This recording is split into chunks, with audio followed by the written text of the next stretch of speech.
लोगों को त्वरित निदान मिले, सुलभ निदान मिले और कार्यालय के अंदर भी कार्य प्रणाली स्वच्छ हो। इसके लिए हम सिंगल विंडो सिस्टम लागू करने जा रहे हैं। इस महीने के अंतिम तिथि तक हमारे सभी कार्यालयों में आप देखेंगे कि सिंगल विंडो सिस्टम लागू होंगे। डिजिटल और फिजिकल दोनों प्रकार के विंडो सिस्टम होंगे और हर सुविधा की तिथि तय होगी। आज कोई व्यक्ति आके आवेदन देगा तो उसको तय होगा 1 सप्ताह में किस चीज के लिए, 15 दिनों में किस चीज के लिए, 1 महीने में किस चीज के लिए आपको रिजल्ट काउंटर से मिलेंगे।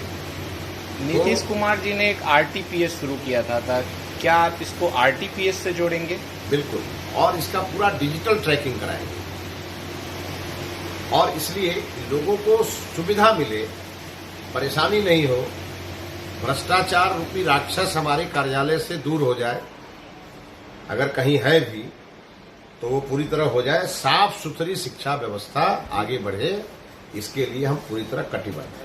आपने समस्तीपुर में प्रबंधन समिति में भी सुधार के लिए कुछ हमने प्राइवेट विद्यालयों के लिए जो एनओसी देने का नियम है उसमें भी हमने सुधार के लिए अपने विभाग को कहा है, परिवर्तन के लिए। कल हमने प्राइवेट विद्यालयों की मीटिंग में भी हमने उनसे आग्रह किया कि आप बढ़ें, हमको कोई आपत्ति नहीं, लेकिन आप बढ़ें तो आप अपने आसपास के सरकारी विद्यालय पर भी आपको सीएसआर के थ्रू आपका कंट्रीब्यूशन वहां होना चाहिए ताकि समाज के हर क्षेत्र में इसका मैसेज अच्छा जाए। और उन लोगों ने इस पर सहमति व्यक्त की। सरकार ने एक लोगों के लिए सुविधा और कानून बनाया है कि वार्षिक जो फी बढ़ोतरी होती है वो 7% से ज़्यादा नहीं कर सकते हैं। इसके लिए आपने क्या किया? इसके लिए भी हमने गाइडलाइन बनाने के लिए अपने विभाग को कहा है, क्योंकि अभी प्राइवेट विद्यालय के लिए जो गाइडलाइन होने चाहिए उतने सख्त नहीं है। माननीय मुख्यमंत्री जी ने जो आदेश किया है उसके आधार पर हम कुछ एनओसी में ही ऐसा प्रावधान करेंगे कि बीच बीच में हम उनकी समीक्षा करते रहेंगे और ताकि वो कोई भी बैरियर पार न कर पाए। अच्छा, और हमारे अभिभावकों को किसी प्रकार की कठिनाई न हो। मुजफ्फरपुर जिले में भवनहीन विद्यालय करीब 200 है, उसके लिए क्या? नहीं, ये केवल मुजफ्फरपुर की बात नहीं है। हमने सब जगह कहा है अपने डीओ को कि एक विद्यालय ऐसा है जहां भवन है लेकिन जीर्ण शीर्ण है, एक विद्यालय ऐसा है जहां जमीन है भवन नहीं है, एक विद्यालय ऐसा है जहां पे जमीन ही नहीं है जी।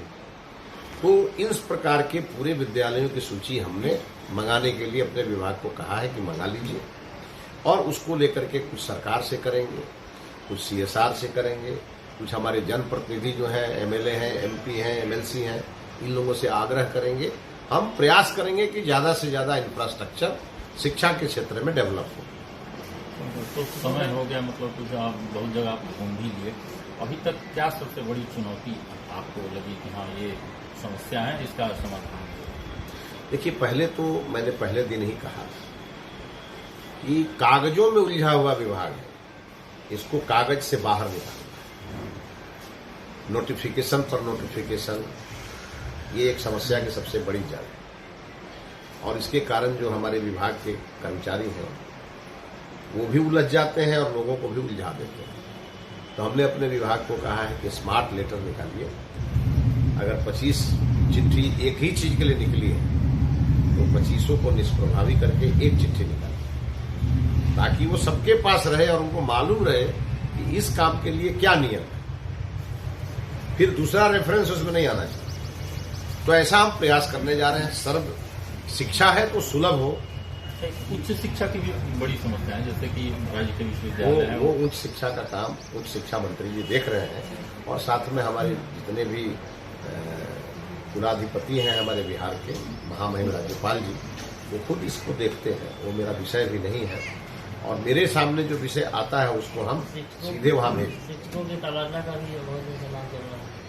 हमने नीति बनाने के लिए विभाग को डायरेक्शन दिया है, कुछ सजेशंस भी दिए हैं और हमारा ये मानना है कि बहुत जल्दी इसके लिए पहले से जो नीति बनी हुई है उसको प्रभावी करते हुए और बहुत जल्दी आप देखेंगे कि तबादला का जो इशू है वो रिजॉल्व होगा।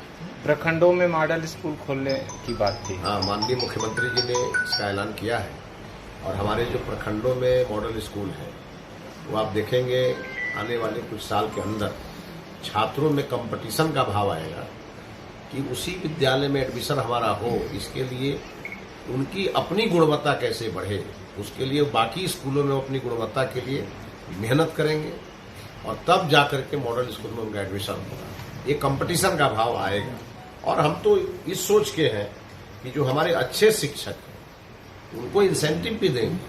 हमारे जो विद्यालय हैं, हमारे बच्चे दूसरे कोचिंग इंस्टीट्यूट में पढ़ने जाते हैं, तो हम अपने विद्यालय के बिल्डिंग को कोचिंग इंस्टीट्यूट के लिए भी हम आउटसोर्स करेंगे अगर ऐसी आवश्यकता पड़ी तो, किसी भी परिस्थिति में। और हम अपने टीचर को कहेंगे कि भैया पढ़ाइए उसको, और उनको हम इंसेंटिव भी देंगे। ऐसा कुछ हम विचार लेकर के और आ रहे हैं। ओवरऑल हमारे बच्चों की वो क्वालिटी एजुकेशन कैसे मिले, इसके लिए जो करना होगा करेंगे। जो शिक्षक दूसरे कोचिंग में जाके समय देते हैं, हम उनको कहेंगे हमारे विद्यालय में हमारे बच्चों को ही पढ़ाइए, ताकि हमारे सरकारी विद्यालयों में पढ़ने वाले जो बच्चे हैं उन्हें क्वालिटी एजुकेशन का ज्यादा से ज्यादा लाभ मिले। क्योंकि माननीय मुख्यमंत्री जी ने आह्वान किया है, आने वाले दिनों में हम अपने विद्यालय की व्यवस्था ऐसी करेंगे कि हमारे बड़े बड़े नेताओं के बच्चे, अधिकारियों के बच्चे प्राइवेट स्कूल की तरफ देखने के बजाय हमारे सरकारी विद्यालयों की तरफ आकर्षित हो। तो उसके लिए बेहतर माहौल, क्वालिटी एजुकेशन की गुणवत्ता में और वृद्धि, इन सब चीजों को हम लोग आगे बढ़ाएंगे तो स्वाभाविक है कि ये होगा। मॉडल स्कूलों में नामांकन की बड़ी समस्या है, क्योंकि वहाँ ये नामांकन नहीं हो रहे, दूरी की बहुत बड़ी समस्या है। उन सब चीजों को हम देख रहे हैं मंत्रालय स्तर पर। एक एक चीज को हम रिजॉल्व करेंगे। थोड़ा समय अभी कम हुआ है, हमें और थोड़ा समय मिलेगा तो आप देखेंगे हम इस मानसिकता से इस विभाग में हैं कि उलझी हुई चीजों को सुलझा के रहेंगे और हर चीज को बेहतर करेंगे। हम लोग के यहाँ के पास हाँ, आइए ना।